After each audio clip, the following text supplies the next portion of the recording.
Petugas Kejaksaan Negeri Kota Makassar bersama aparat kepolisian Polres Goa, Sulawesi Selatan terlibat kericuhan saat melakukan penangkapan tersangka korupsi di Palangga, Kabupaten Goa. Sejumlah orang mencoba menghalang-halangi petugas. Beruntung keributan tak berlangsung lama setelah petugas memberikan penjelasan. Tersangka korupsi atas nama Ridana akhirnya ditangkap setelah sebelumnya sempat bersembunyi di dalam plafon rumah.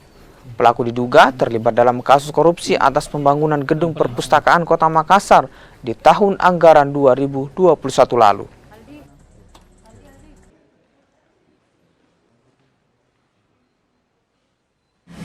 Bahwa tersangka ditemukan sedang bersembunyi di atas plafon rumah yang diduga milik saudara Alvin yang mengaku sebagai calon suami dari tersangka Ridana.